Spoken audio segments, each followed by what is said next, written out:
Hello everyone, welcome to our show Vikas की बात विकास के साथ। तो आज विकास जी कैसे हैं आप? I am good. ओके। तो विकास जी, लास्ट वीडियो में आपने हमें बताया था पीई मल्टीपल के बारे में। यस। देन आपने हमें बताया था कि और भी मल्टीपल्स होते हैं, तो हम और भी जो हमारे रिलेटिव मल्टीपल्स हैं उनके बारे में आज इस वीडियो में हम जानेंगे, कैसे अलग अलग इंडस्ट्रीज के जो भी पीई मल्टीपल रिलेटिव मल्टीपल्स जो होते हैं, हाँ जी। है ना। तो आज का टॉपिक रहेगा रिलेटिव मल्टीपल्स। यस। एंड उसमें मुझे ना एक नाम मुझे और पता चला है। देखो, मुझे उसका प्रॉपर तो आप समझा पाएंगे, बट मुझे एक चीज़ पता चली है, EV by EBITDA. Yes, it's a relative multiple. It's a relative multiple. Okay. तो ये मैंने जब सर्च गूगल्ड किया जब मैंने, तो मैंने उसमें एक ये टर्म देखा, ईवी बाय एबिटा। तो मुझे वही लगा कि चलो अब इसके बारे में भी जानते हैं विकास जी से। एंड जैसे कि अभी आपने बताया ये भी एक मल्टीपल है, तो इसी से हम शुरू करें। श्योर। ओके। चलो, फर्स्ट ऑफ ऑल कांग्रेचुलेशंस, आपने अपना रिसर्च अच्छा किया है। नहीं, thank you. Serious note, it's a very important multiple. Okay जैसे कि मैंने आपको बताया, लास्ट वीडियो में हमारी बात हुई थी कि जो पीई मल्टीपल है जी। वो नॉर्मली हर उस कंपनी के लिए यूज हो सकता है, हर वो इंडस्ट्री के लिए यूज हो सकता है जिसका नेट प्रॉफिट अभी आ रहा हाँ जी। है ना, जिसका ईपीएस अभी पॉजिटिव है, Yes. तो वो यूज हो सकता है।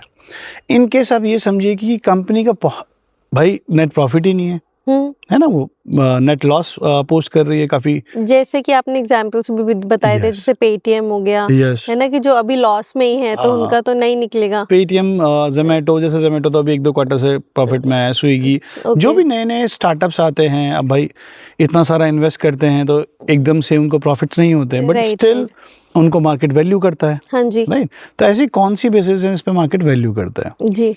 उसमें सबसे इंपॉर्टेंट है ईवी बाय बेटा। ईवी बाय बेटा। एबिटा। अब नॉर्मली हम ईवी बाय बेटा उन कंपनीज के लिए भी यूज करते हैं, नॉर्मली नहीं, मेनली उन कंपनीज के लिए भी यूज करते हैं जिन कंपनीज का कैपिटल एक्सपेंडिचर बहुत ज्यादा है। ओके। कैपिटल एक्सपेंडिचर बहुत ज्यादा है मतलब उनकी दो चीजें बहुत ज्यादा हो जाएंगी, हाँ जैसे जी। Depreciation, okay. और अगर वो भाई कैपिटल एक्सपेंडिचर कर रहे हैं यानी बहुत ज्यादा पैसा लगा रहे हैं, तो भाई वो लोन भी लेंगे, तो हाँ उनका जी। इंटरेस्ट भी हाई हो जाएगा। ओके। ठीक है। अब इन दोनों चीजों की वजह से मैक्सिमम उनका जो नेट प्रॉफिट होता है वो कभी नेगेटिव कभी पॉजिटिव। जी। तो पीई मल्टीपल रिलायबल नहीं होता इस केस में। जैसे मैं आपको एक बहुत अच्छी इंडस्ट्री का एग्जांपल देता हूँ जिसमें ईवी बाय बेटा हम बहुत ज्यादा यूज करते हैं, दैट इज टेलीकॉम। टेलीकॉम। हाँ। ओके। टेलीकॉम क्या है, बहुत कैपिटल हैवी बिजनेस है, बहुत कैपिटल हैवी बिजनेस है। जैसे और मैन्युफैक्चरिंग फर्म्स भी होते हैं जो बड़े बड़े, इसमें आपको पता है बहुत बड़ी बड़ी मशीनरी, ये सब बहुत सारी चीजें लगती हैं, बहुत ज्यादा कैपिटल लगता है। तो उसके अंदर हमको EV by beta is a very good multiple to see. Okay. ठीक है। अब ईवी बाय बेटा क्या होता है? ईवी बाय बेटा सेम है जैसे हमारा पीई मल्टीपल है, मतलब आपको कैलकुलेशन के लिए अलग है। Obviously you need EV which is enterprise value. Okay, enterprise value. Yes. अब आप इस चीज को समझने की कोशिश कीजिए, जो आप पीई मल्टीपल देख रहे हो उसके नीचे आपका अर्निंग पर शेयर है, ओके। और जो उसके ऊपर है वो शेयर प्राइस है, मार्केट शेयर प्राइस। जी।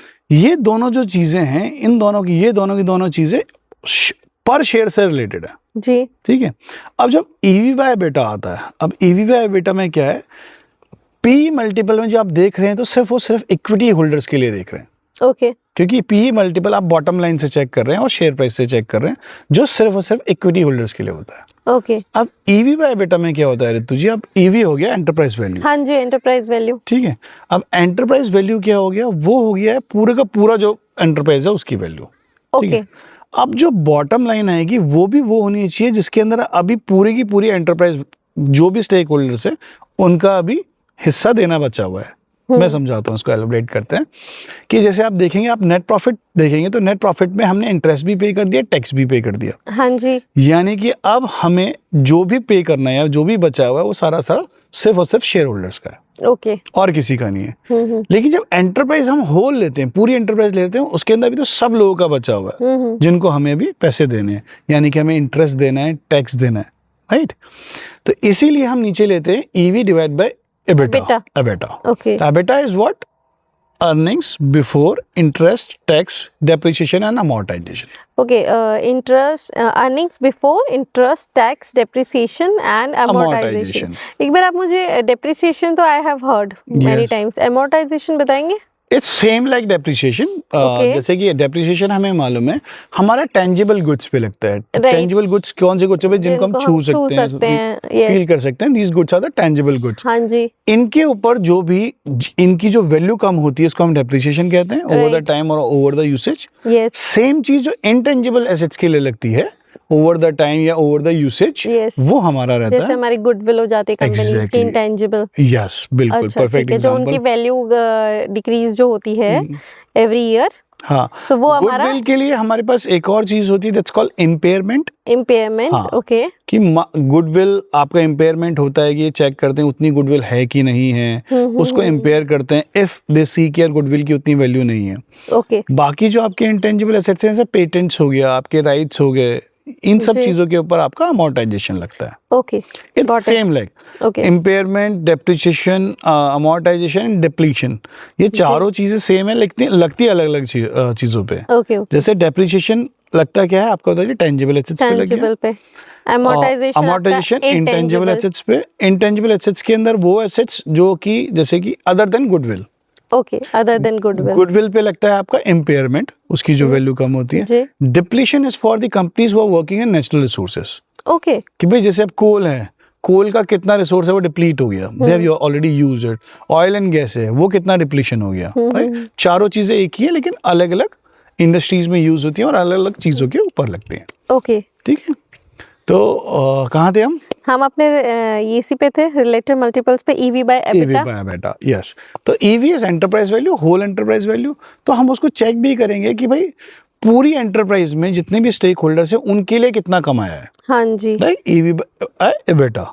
तो एबिटा जिसके अंदर अभी आपको इंटरेस्ट, टैक्स और नेट प्रॉफिट जो भी और उससे निकालना है, डेप्रिसिएशन सब आपको उससे Yes. पहले जो भी हो गए अपनी अर्निंग्स, वो Yes. एबिटा में आ गया है। वो एबिटा में आ गया है। ओके। तो ईवी बाय एबिटा हमेशा कैपिटल हैवी कंपनीज के लिए लगता है। और जो मल्टीपल रहता है वो भी आपको देखो, रिलेटिव मल्टीपल्स की सबसे इंपॉर्टेंट बात ये है कि you need to check it with peers.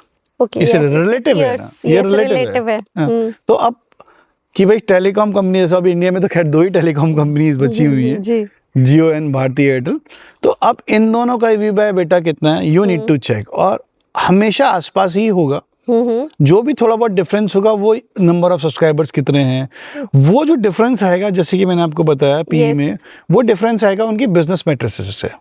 कि बिजनेस मैट्रिसेस कैसी हैं, ग्रोथ कैसी है, नंबर ऑफ सब्सक्राइबर्स कहते हैं कैसे हैं, एवरेज रेवेन्यू पर यूजर कैसा है, ऐसे बहुत सारी चीजें जो आपको देखना है कि यार ईवी एबिटा हमें मिला कैसे। ओके, ठीक है, got it.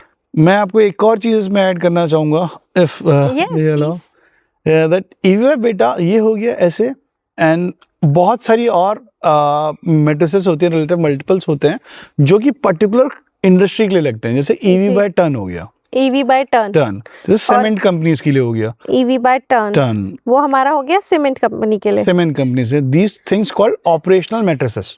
Operational matrices, okay. कि भाई ईवी बाय टर्न, कि भाई पर ईवी पे कितना टन है, ठीक है ना, और मतलब ईवी पे कितना वो है, मतलब एंटरप्राइज वैल्यू कितनी है पर टन पे, वो और उसका मल्टीपल। देन ईवी बाय आपका total capacity, EV by total capacity, okay. EV by total reserves. अब जैसे टोटल कैपेसिटी हो गया, जैसे आप ये चेक कर लें कि कंपनीज वो working in electrical manufacturing, okay, या फिर पावर जनरेशन, तो उनकी कैपेसिटी कितनी है, उसके हिसाब से हमें चेक करना पड़ता है कि हर एक कंपनी का, हर एक इंडस्ट्री का अलग अलग। EV by total reserves, EV by total reserves किसके लिए आ जाएगा, जो रिसोर्सेज वाली कंपनीज के लिए, नेचुरल रिसोर्सेज वाली कंपनीज के लिए। तो ये हमारा रिलेटिव मल्टीपल है। I would like to highlight one thing, relative multiples हैं, you need to see relative multiple, it's a part of valuation techniques. एक और valuation technique होती है which is called DCF, but right now we are not going to discuss that. Okay. Relative multiples ऐसा नहीं है कि आप सिर्फ अकेला relative multiple देखें और उसके बेसिस पे आप कोई डिसीजन बना लें, जी, राइट। तो हमें सिर्फ वो relative multiple चेक करना है और उससे ये समझना है कि हाँ, कि कंपेरेटिवली ये जो कंपनी है ये थोड़ी सी अंडर वैल्यू है, और then you have to find out कि अंडर वैल्यू क्यों है। If company is under value, the stock is under value for temporary reasons, जो कि आप मैनेजमेंट अगर सही डायरेक्शन में जाए और अच्छे कुछ ऑर्डर्स मिले, कुछ ऐसा ऑपरेटिंग चीजें अगर चेंज हो तो वो कंपनी ग्रो कर पाए, तो हमें समझ में आएगा कि हाँ यार अभी ये अंडर वैल्यू है बट ये ग्रो कर सकती है, ग्रो कर सकते तो हैं ये मल्टीपल चेंज हो जाएगा। जी। इन दैट केस आपको समझ में आएगा कि हाँ यार नाउ आई शुड बाय और नॉट।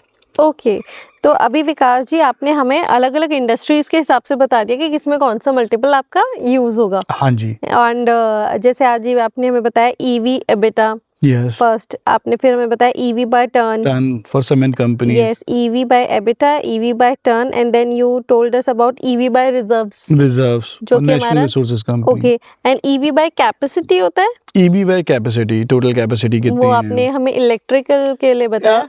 पावर मैन्युफैक्चरिंग हो जाता है। और Okay. काफ़ी कभी कभी लोग जैसे आपकी एयरलाइन इंडस्ट्री है, तो एयरलाइन इंडस्ट्री में भी आप देख सकते हो कि यार उनकी कैपेसिटी कितनी है, टोटल नंबर ऑफ पैसेंजर जी। कितने कर सकते हैं। ओके, हाँ गॉट इट। तो अभी विकास जी ने हमें डिफरेंट डिफरेंट मल्टीपल समझाए और वो कौन सी इंडस्ट्रीज से रिलेटेड है वो भी हमें बताया। Yes. तो अभी हम अपने व्यूअर्स को एक होमवर्क देंगे, अगर आप विलिंग है अपनी थोड़ी रिसर्च करने के लिए, तो आप अलग अलग इंडस्ट्रीज देखिए एंड Yes. इनको आप चेक कीजिए कि इसका मैं कैसे मल्टीपल मैं निकालूं, चेक करूं, EV by EBITDA, EV by turn, तो आप सब चेक कीजिए। एंड अगर आपको कोई कन्फ्यूजन होता है एंड आप जानना चाहते हो किसी स्पेसिफिक कंपनी का, तो आप कमेंट्स में अपना क्वेश्चन डालिए एंड हम ट्राई करेंगे हम विकास जी को वो क्वेश्चन दें एंड फिर विकास जी आपको आंसर करें उसके बारे में, स्पेसिफिक आपके क्वेश्चन के बारे में। एंड ऐसे ही हमसे जुड़े रहिए एंड और भी हम चीज़ें आपके लिए लेके आएंगे।